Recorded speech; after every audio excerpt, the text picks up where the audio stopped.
Desperté del coma con la boca seca y el corazón desbocado.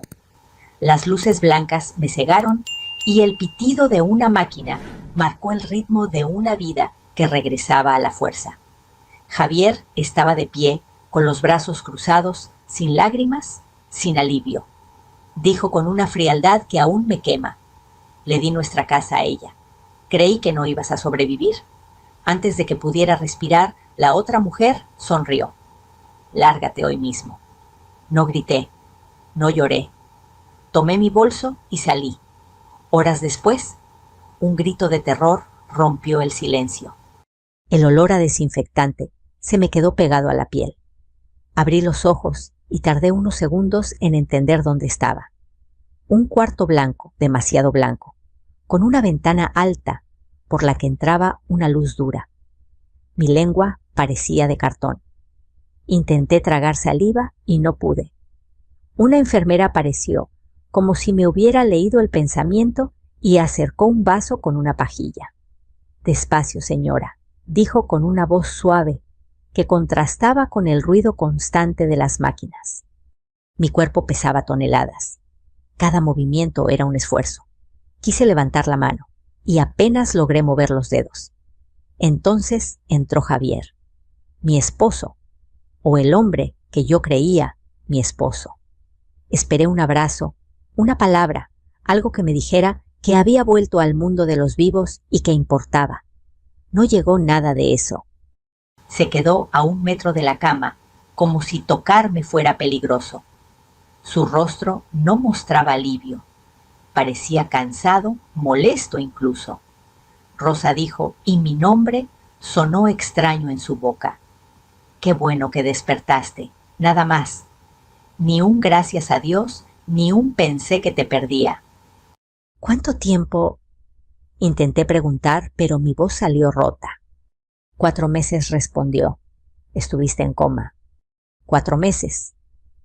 Mi mente trató de acomodar ese número, de entender cómo la vida podía desaparecer tanto tiempo y volver de golpe. Pensé en mi casa, en mi patio, en la taza de café que solía tomar por las mañanas. Pensé que todo eso me estaría esperando. Javier suspiró como si estuviera a punto de darme una mala noticia que no tenía ganas de explicar. Rosa, tengo que decirte algo. Cruzó los brazos con más fuerza. Le di nuestra casa a ella. Creí que no ibas a sobrevivir. Sentí un golpe seco en el pecho. No fue dolor físico. Fue algo más hondo, más frío. A ella susurré. Quise pensar que había entendido mal, que el coma me había dejado confundida. Pero entonces Mariana apareció en la puerta. Mariana Salgado, 38 años, cabello perfecto, maquillaje impecable, ni una arruga de preocupación. Me miró como se mira un mueble viejo que estorba. Sonrió, una sonrisa breve, afilada. Lárgate hoy mismo, dijo. Aquí ya no tienes lugar. La habitación se quedó en silencio. La enfermera, que había vuelto con una bandeja, se detuvo incómoda. Yo miré a Javier, esperando que dijera algo que la detuviera. No lo hizo. Bajó la mirada. En ese momento algo dentro de mí se ordenó con una claridad aterradora. No discutí. No pedí explicaciones. No supliqué. Cerré los ojos un segundo y respiré tan profundo como pude con esos pulmones cansados. «Entiendo», dije, y me sorprendí de lo firme que sonó mi voz. Me levanté despacio. Nadie me ayudó. La enfermera dudó, pero yo negué con la cabeza. Tomé el bolso que estaba en la silla, el mismo que llevaba el día del accidente. Dentro estaban mis llaves, mi identificación y un cuaderno pequeño. Nada más. Mariana se hizo a un lado para dejarme pasar. Su perfume caro flotó en el aire. Javier no me miró. Salí del hospital con pasos lentos. El sol de la tarde me golpeó el rostro y por un instante me mareé. Me senté en una banca y cerré los ojos. Pensé, estoy viva. Y esa idea simple y enorme me sostuvo. Me llamo Rosa Elena Navarro. Tengo 57 años. Y esa mañana, mientras el mundo seguía girando, como si nada entendí, que había despertado a una vida que ya no me pertenecía. O eso creían ellos. Crecí en una familia humilde, de esas que creen en el trabajo y en la palabra. Mi madre decía que la dignidad no se negocia, que una mujer vale por lo que es, no por lo que tiene. Yo me casé joven con Javier. Construimos una vida paso a paso. No fue perfecta, pero fue nuestra. Vendimos comida en ferias, ahorramos monedas, pospusimos gustos. Cuando compramos la casa, yo insistí en que la escritura estuviera a mi nombre. No por desconfianza, sino por instinto. Por si acaso, le dije. Javier se rió entonces. Recordé todo eso mientras el taxi avanzaba sin rumbo fijo. No sabía a dónde ir. Llamé a una amiga de la juventud clara y su voz al otro lado del teléfono se quebró al escucharme. Ven conmigo, dijo sin dudar. Esa noche dormí en un sofá ajeno, con el cuerpo adolorido y la mente despierta. Las imágenes del hospital se repetían una y otra vez. La frase de Javier, la sonrisa de Mariana. Y entre todo eso, una certeza que empezó a crecer la casa nunca fue de él. No sabía aún cómo ni cuándo, pero lo supe con una calma extraña. No quería venganza, quería justicia. Afuera la ciudad rugía. Adentro algo nuevo se estaba formando. Y ellos. Ellos todavía no tenían idea de lo que venía.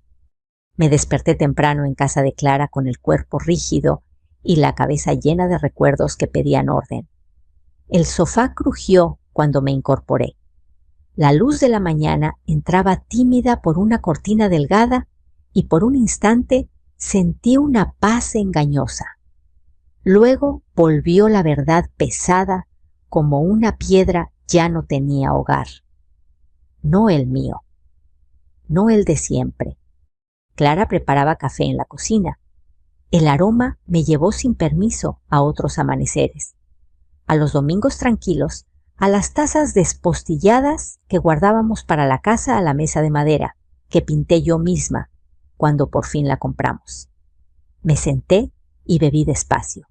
Mis manos temblaban un poco. El médico había dicho que era normal después del coma. Yo sabía que no todo temblor venía del cuerpo. Para entender lo que me hicieron, tuve que volver atrás, a la mujer que fui antes de la traición. Nací en un barrio donde las puertas se dejaban abiertas y la gente se saludaba por su nombre. Mi madre costurera me enseñó a coser y a callar cuando el silencio era más digno que el reclamo. Mi padre trabajaba en la construcción y regresaba cansado, pero siempre con una sonrisa.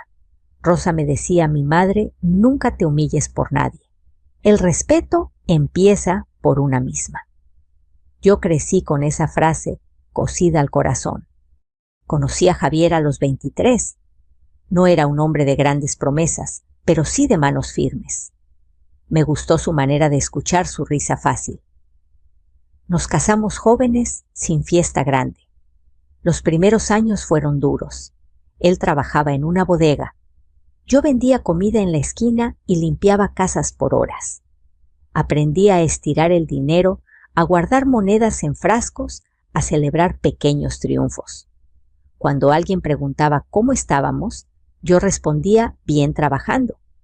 Y eso era suficiente. La casa llegó después de muchos años. No era grande ni nueva, pero era nuestra. Recuerdo el día que firmamos. El notario habló de papeles y sellos. Yo miré la hoja donde decía mi nombre. Seguro, me preguntó Javier medio en broma. Por si acaso, le dije. Se rió. Yo no. Algo en mí sabía que ese detalle importaría. La casa se convirtió en el centro de todo. Pinté las paredes de color crema, planté bugambilias en la entrada y un limonero en el patio. Javier llegaba los viernes con pan dulce y nos sentábamos a planear la semana. Éramos simples y en esa simpleza yo me sentía a salvo. Con el tiempo, algo empezó a cambiar. No de golpe. Primero fueron las horas extra, las llamadas que no contestaba el celular, siempre boca abajo. Yo preguntaba con cuidado. Él respondía con cansancio. No te preocupes, Rosa, todo está bien. Yo quería creerle. Elegí creerle. Mariana apareció como aparecen las tormentas cuando el cielo parece claro. Javier la mencionó por primera vez como una compañera de trabajo. Es eficiente, dijo. Luego empezó a llegar más tarde. El perfume distinto se mezclaba con el sudor. Yo lo noté, claro que lo noté. Pero también recordé a mi madre el silencio. A veces ese es más digno. No quise pelear sin pruebas. No quise verme exagerada. Un sábado Javier me dijo que Mariana vendría a cenar. Preparé mole. Puse la mesa con cuidado. Mariana entró con una sonrisa correcta y una mirada que recorrió la casa como quien evalúa una compra. Tocó la mesa con la yema de los dedos. ¿Qué? Acogedor, dijo. Su voz llevaba algo que no supe nombrar entonces. Javier no lo notó. Yo sí. A partir de ahí, la presencia de Mariana se volvió constante. No siempre física, pero siempre latente. Comentarios pequeños como agujas. Esta casa es muy antigua. Con una remodelación quedaría mejor. Javier merece algo más moderno. Yo asentía y cambiaba de tema. No porque estuviera de acuerdo, sino porque no quería abrir una herida que ya sentía sangrar. El día del accidente salí temprano. Llovía.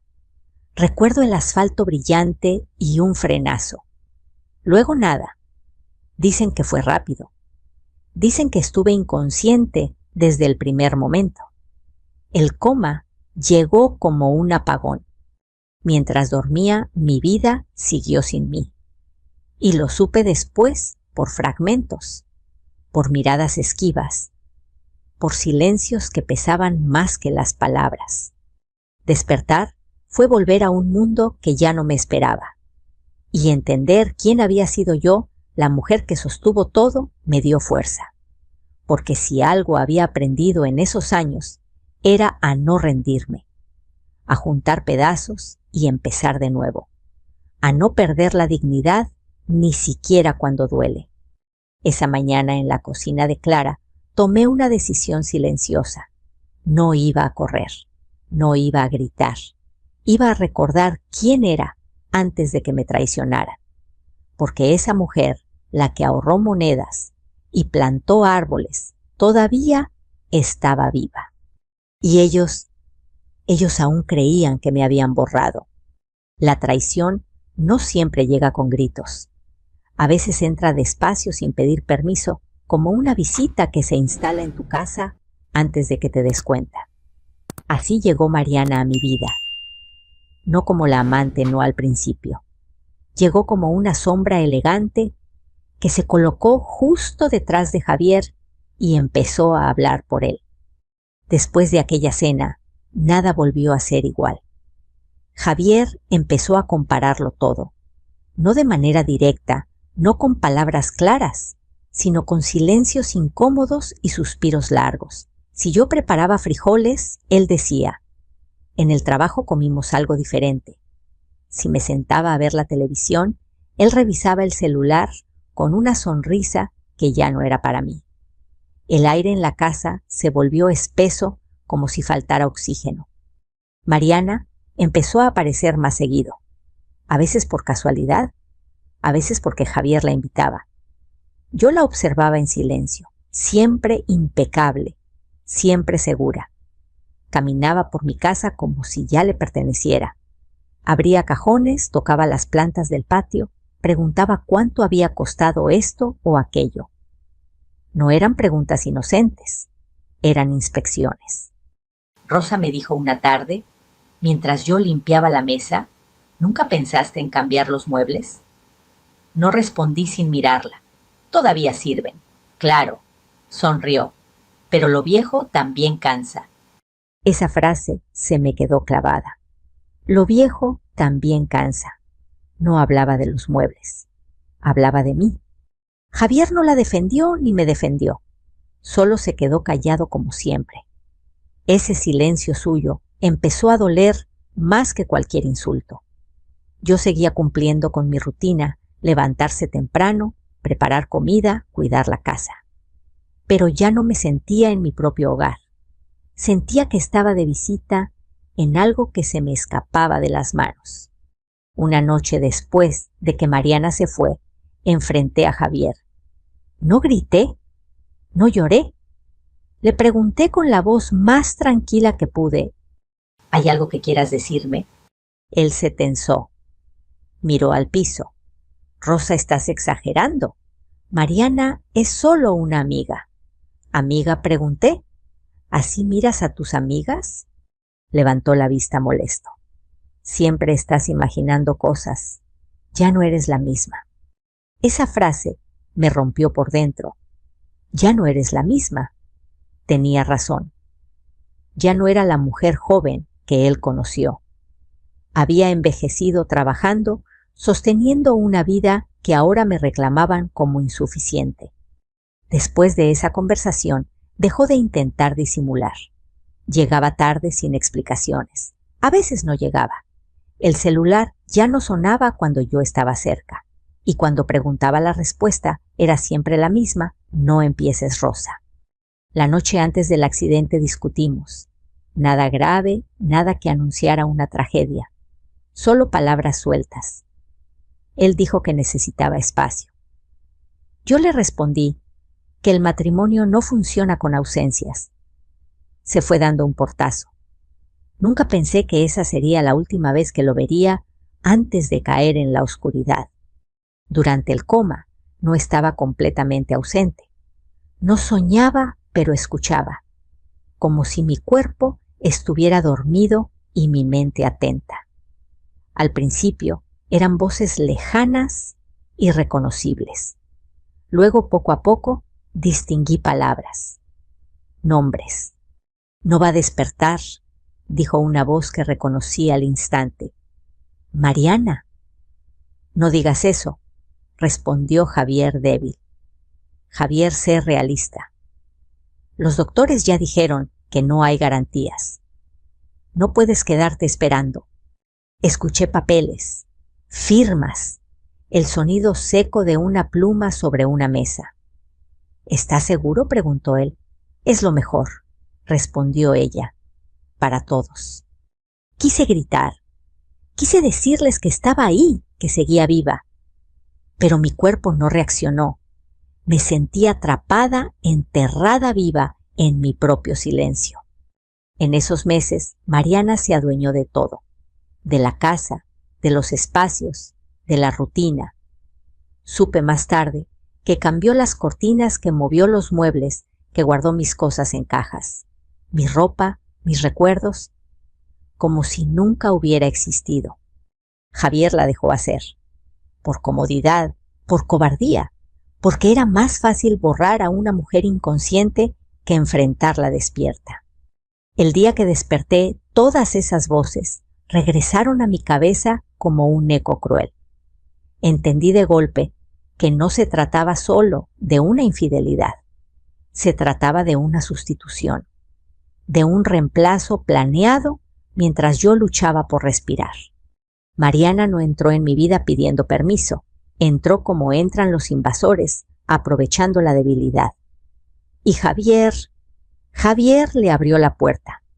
Esa noche, ya fuera del hospital, recordé cada palabra escuchada en la oscuridad, cada decisión tomada sin mí. Y algo dentro de mí, algo que había permanecido quieto durante años, despertó por completo. Porque si Mariana había entrado sin tocar la puerta, yo iba a enseñarle que las casas tienen dueña, y que no todas las mujeres se quedan calladas para siempre. Dormir sin sueños es una forma lenta de desaparecer. No hay imágenes, no hay descanso verdadero. Solo una oscuridad espesa donde el tiempo deja de tener sentido. Así fueron mis meses en coma, un silencio pesado, interrumpido a veces por voces que no podía tocar, pero que me atravesaban como agujas. Al principio pensé que todo era una confusión, que esas palabras no eran reales, que mi mente, herida por el accidente, inventaba escenas para entretenerse. Pero con el paso de los días, si es que fueron días, entendí que no soñaba. Escuchaba. Y lo que escuchaba era mi vida siendo desmantelada pieza por pieza. La casa ya no se siente igual, dijo Mariana una tarde. Su voz era clara, segura. Hay que cambiar muchas cosas. Escuché el arrastre de muebles, el golpe seco de algo pesado contra la pared. Mi pared, la que yo había pintado con mis manos. No muevas eso, murmuró Javier sin convicción. Relájate, respondió ella. Rosa ni siquiera va a notar la diferencia. Esa frase me heló. Rosa ni siquiera va a notar, como si yo ya no existiera, como si fuera un nombre viejo escrito en una carta que nadie vuelve a leer. En la oscuridad del coma, mi cuerpo estaba inmóvil, pero mi mente empezó a aferrarse a recuerdos pequeños para no perderse. El limonero del patio, el sonido del agua al regar las plantas, el olor del café recién hecho. Pensaba en esas cosas como quien se agarra a una cuerda en medio del mar. A veces Javier venía solo. Lo reconocía por la forma en que respiraba por el roce de su abrigo al sentarse. Rosa decía en voz baja, no sé si puedes escucharme. Los doctores dicen que tal vez sí. Guardaba silencio unos segundos. Todo es muy difícil. Mariana dice que tengo que pensar en el futuro. El futuro. Esa palabra se repetía mucho. El futuro de él. El futuro de ella. Nunca el mío. Otras veces escuchaba risas. Copas chocando. Música que yo nunca habría puesto. Este sillón queda perfecto aquí, comentaba Mariana. Mucho mejor que el viejo. Sí, respondía Javier. Supongo que sí. Mi sillón viejo. El que compramos de segunda mano cuando apenas teníamos dinero. El que arreglé con una colcha para que no se notaran las manchas. Ese sillón había sido testigo de nuestras conversaciones, de nuestras reconciliaciones. Ahora era solo el viejo. Un día escuché algo que me hizo temblar por dentro. ¿Y las cosas de Rosa? Preguntó alguien, quizá una amiga de Mariana. Las guardé, respondió ella. Están en cajas en la bodega. No tiene sentido tenerlas a la vista. Guardé, como quien guarda ropa que ya no se usa, como quien guarda recuerdos que estorban. En ese momento entendí que no solo estaban tomando mi casa, estaban borrando mi rastro, quitando mis huellas, para que la nueva vida encajara sin sombras incómodas. El sonido de papeles volvió a aparecer en varias ocasiones. Firmas, sellos. ¿Estás seguro de esto?, preguntó Javier una noche con una voz cansada. Claro, respondió Mariana.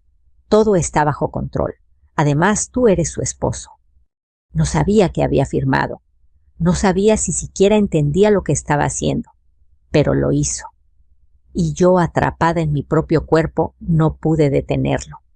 Hubo un día o una noche en que escuché algo distinto. Un llanto breve. No puedo seguir así, dijo Javier. Me siento culpable. ¿Culpable de qué?, respondió ella fría.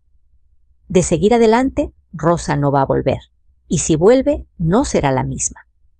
¿Quieres vivir cuidando a alguien que ya no es tu esposa? Esa pregunta quedó suspendida en el aire. Yo quise responderla.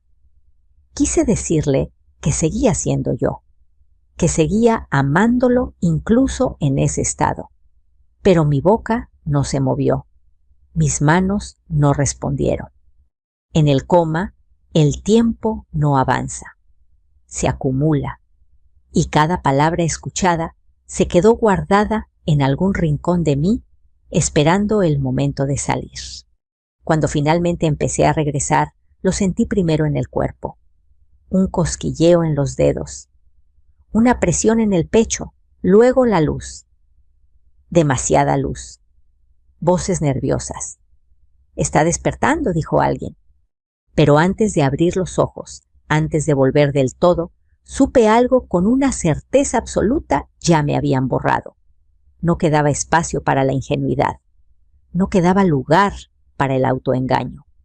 Despertar no fue un regalo, fue una confrontación. Cuando abrí los ojos y vi a Javier sin alegría, cuando escuché la frase que confirmó todo lo que había oído en la oscuridad, no me sorprendí. Me dolió, sí, pero no me sorprendí. Porque mientras yo dormía, ellos habían decidido quién era prescindible. Y esa decisión tan cómoda para ellos iba a tener consecuencias. No sabía aún cómo, no sabía cuándo, pero lo supe con la misma claridad con la que escuché sus voces en el coma. Nadie borra a una mujer que sigue viva. Y yo había despertado. No tenía fuerzas para gritar y tampoco ganas. La rabia suele pedir espectáculo, pero lo que yo sentía era otra cosa, una calma dura, afilada, como el filo de un cuchillo recién afilado. Esa noche, en el sofá de Clara, entendí que llorar no me iba a devolver nada. Pensar sí. A la mañana siguiente, Clara me acompañó al médico para el alta definitiva. «¿Reposo, terapia y nada de estrés?», dijo el doctor sin mirarme a los ojos. Asentí. No sabía que el estrés ya había pasado. Lo que venía era determinación. Salí con una carpeta de papeles y una bolsa de medicamentos. Afuera el aire olía a calle mojada. Respiré hondo. Estaba débil, pero despierta. «¿Qué vas a hacer ahora?», preguntó Clara en el taxi. «Ordenar mi vida», respondí. «Empezar por lo legal». Ella no preguntó más. Me conocía desde joven. Sabía que cuando decía algo así, no era una frase vacía.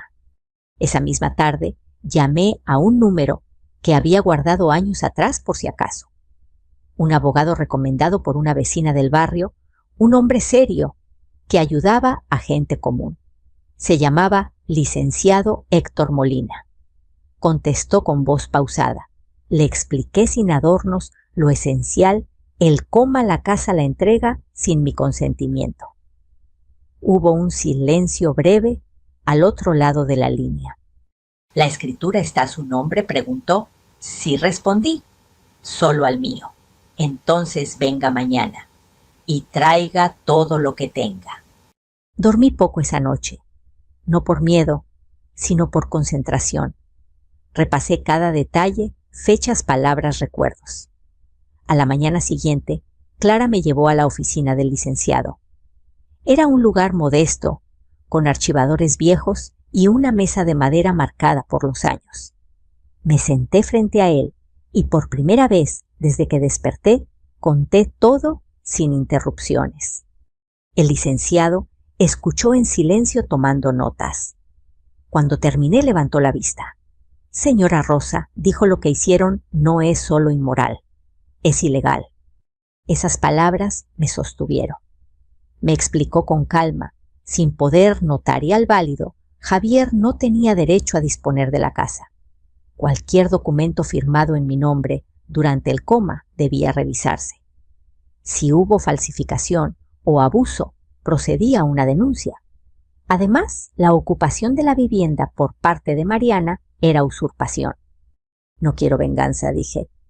«Quiero mi casa». «Eso es justicia», respondió. Firmé un poder para que revisara el registro público y solicitara medidas. Mis manos temblaban, pero mi firma fue firme. Al salir, sentí algo parecido a alivio. No porque todo estuviera resuelto, sino porque había empezado. Los días siguientes fueron de llamadas y papeles. El licenciado confirmó lo esencial: la casa seguía legalmente a mi nombre. No había venta válida. No había donación legal. Lo que sí había era un contrato improvisado firmado por Javier sin sustento. Un castillo de naipes. Mientras tanto, Javier no llamó. Mariana tampoco. El silencio de ambos era revelador. Sabían o intuían que algo se movía. Una tarde el licenciado me llamó. Rosa, ya tenemos base para actuar. Podemos solicitar una orden de desalojo. Hágalo, respondí sin dudar. Colgué y me quedé mirando mis manos. Recordé las veces que limpiaron esa casa, las veces que pinté paredes, las noches de cansancio. Todo eso estaba ahí, esperándome. El proceso fue más rápido de lo que imaginé. La ley, cuando se presenta clara, no necesita drama. 2 días después, el licenciado me explicó el plan. Iríamos con un actuario. Se notificaría formalmente. Si no entregaban la casa voluntariamente, habría desalojo con apoyo policial. ¿Quiere estar presente?, preguntó. Sí, respondí. Quiero verlos a la cara. Esa noche soñé por primera vez desde el coma. Soñé con mi patio, con el limonero cargado de frutos. Me desperté con el corazón acelerado, pero sin miedo. Al día siguiente, Javier apareció en casa de Clara. Llegó sin avisar con el rostro pálido. Rosa, tenemos que hablar, dijo nervioso. Ya lo estamos haciendo, respondí, a través de mi abogado. Intentó justificarse. Habló de confusión, depresión de amor. No levanté la voz. No tomaste decisiones por amor, le dije. Las tomaste por comodidad. Mariana, según supe después, reaccionó distinto. Gritó, insultó. Dijo que yo era una exagerada, una vieja resentida. No me importó. Las palabras pierden fuerza cuando la ley habla. El licenciado me llamó esa misma tarde con la noticia final. La orden estaba lista. Mañana a las 10, dijo. Se ejecuta. Colgué y cerré los ojos. Pensé en el hospital, en la frase que me expulsó de mi propia vida. Pensé en la mujer que fui y en la que estaba siendo ahora. No sentí alegría, sentí equilibrio. Esa noche preparé una pequeña bolsa, no para irme, sino para volver, porque la diferencia entre huir y regresar la marca la dignidad. Y al amanecer, mientras el sol se levantaba sobre la ciudad, supe que el silencio que yo había elegido estaba a punto de romperse. No con gritos, sino con hechos. Llegamos a la casa a las 10 en punto. El sol caía de frente sobre la fachada color crema, la misma que yo había elegido años atrás. El portón estaba cerrado, pero ya no se sentía como un límite, parecía una promesa. A mi lado caminaban el licenciado Héctor Molina, un actuario del juzgado y 2 policías. Yo iba detrás despacio con el corazón firme y la espalda recta. El actuario tocó el timbre. 1 vez. 2. Desde adentro se escucharon pasos apresurados. La puerta se abrió de golpe y apareció Mariana despeinada con el rostro tenso. Al verme, sus ojos se agrandaron un segundo. Luego volvió a fruncir el ceño, como si yo fuera una molestia inesperada. ¿Qué es esto?, espetó. ¿Quién los llamó? El actuario se presentó con voz clara y extendió los documentos. Venimos a notificar una orden de desalojo. Esta propiedad pertenece legalmente a la señora Rosa Elena Navarro. Mariana soltó una risa nerviosa. Eso es un error. Yo vivo aquí. Usted ocupa la vivienda sin derecho, respondió el actuario. Tiene que desalojar de inmediato. Javier apareció detrás de ella. Estaba pálido con ojeras profundas. Cuando me vio, bajó la mirada. El silencio entre nosotros fue pesado. Yo no dije nada. No era el momento de palabras. «Esto es una locura», gritó Mariana. «Javier, di algo». Javier abrió la boca, la cerró. Miró al actuario, luego a mí. «Rosa», empezó. «Podemos arreglar esto». «Ya se está arreglando», respondí con calma. «Por la vía correcta». Mariana avanzó un paso furiosa. Vieja, escupió. «No tienes derecho a hacerme esto». El policía dio un paso al frente. Señora, modere su lenguaje. El actuario explicó el procedimiento. Tenían unos minutos para recoger lo indispensable. El resto se inventariaría. Mariana gritó, tiró una silla, exigió llamar a su abogado. Nadie se lo impidió, pero el tiempo corría. Mientras ellos se movían dentro, yo crucé el umbral. El olor de la casa me golpeó con fuerza. Mi casa. Las paredes habían cambiado de color. Mis cuadros ya no estaban. El sillón viejo había desaparecido. Pero el piso crujió igual que siempre. El patio seguía ahí. El limonero, un poco descuidado, aún resistía.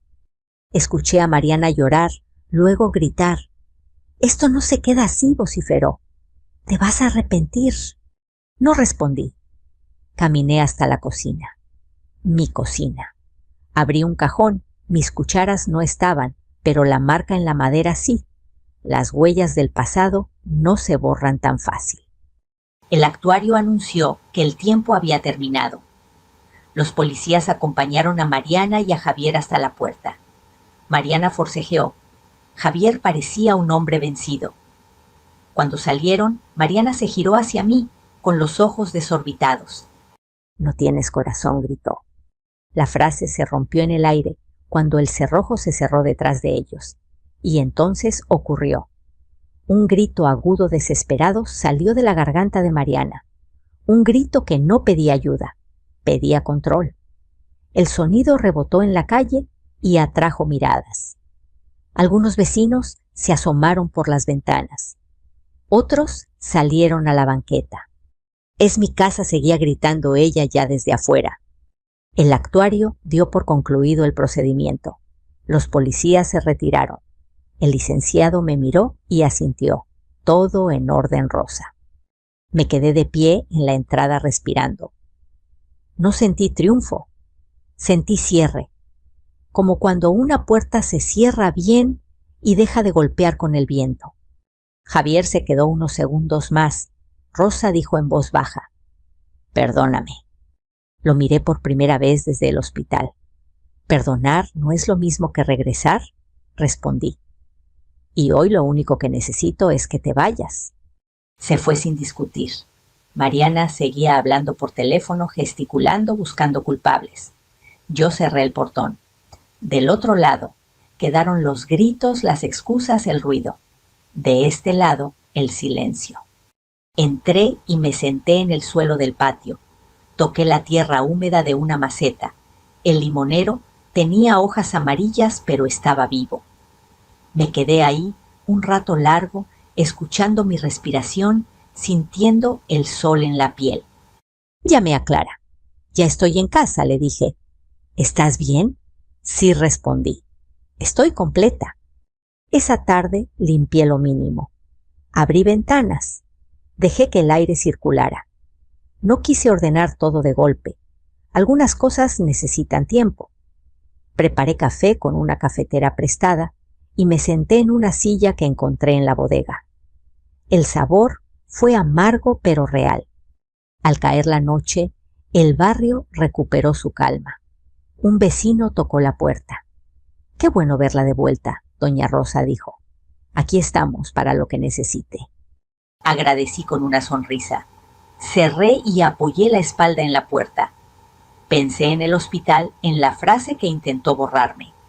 Pensé en la mujer que salió con un bolso pequeño y volvió con la cabeza en alto. Horas después del «lárgate», el grito que resonó no fue el mío. Fue el de quien creyó que podía arrebatar sin consecuencias. Y ese grito, lo supe entonces, marcaba el final de una mentira. La primera noche de regreso dormí poco. No por miedo, sino porque la casa estaba llena de ecos. Cada pared parecía guardar una historia, y mi mente caminaba por ellas despacio, reconociendo lo que había cambiado y lo que seguía intacto. El silencio ya no pesaba, acompañaba. Me levanté antes del amanecer y abrí la ventana del patio. El aire fresco entró con olor a tierra húmeda. Preparé café y me senté frente al limonero. Por primera vez en mucho tiempo, el día empezó en calma. Los días siguientes fueron de reconstrucción, no solo de la casa, sino de mí. Volví a pintar las paredes del color que me gustaba. Recuperé cajas de la bodega y fui colocando mis cosas sin prisa. Cada objeto tenía una memoria, una foto, una taza, un mantel bordado. No era nostalgia lo que sentía, era pertenencia. Volver no era regresar al pasado, era reafirmar quién era ahora. Javier intentó comunicarse varias veces. Mensajes largos, llamadas perdidas. Decía que estaba arrepentido, que Mariana lo había manipulado, que se sentía solo. Leí cada palabra con atención, pero sin urgencia. Entendí algo importante. El arrepentimiento no borra las decisiones. Una noche acepté verlo, no para reconciliarnos, sino para cerrar. Nos sentamos en el patio. Él evitaba mirarme. Rosa dijo, perdí todo. No respondí con suavidad. Perdiste lo que no supiste cuidar. Me pidió otra oportunidad. Habló de años compartidos de recuerdos. Yo escuché. Cuando terminó, respiré hondo. Perdonar no significa volver, le dije, y yo ya no puedo vivir con alguien que me borró cuando más lo necesitaba. Asintió derrotado. Se fue sin gritar, sin reproches. Ese adiós fue definitivo. Con el licenciado ajusté detalles legales. Actualicé documentos, dejé todo claro. No por rencor, sino por prevención. Aprendí que el amor no debe confundirse con descuido. La dignidad también se protege con papeles. Volví a mi rutina poco a poco. Caminatas por la mañana, visitas al mercado, charlas con vecinos. La gente me miraba distinto. Algunos sabían la historia. Otros solo veían a una mujer que había regresado. Yo me veía a mí misma con nuevos ojos. No como víctima, sino como sobreviviente. Un domingo Clara vino a comer. Preparamos mole y reímos como antes. Te ves distinta, me dijo, más tranquila. Estoy en paz, respondí, y eso no tiene precio. Esa tarde escribí en mi cuaderno el mismo que llevaba en el bolso el día del accidente. Anoté una frase, el respeto no se negocia.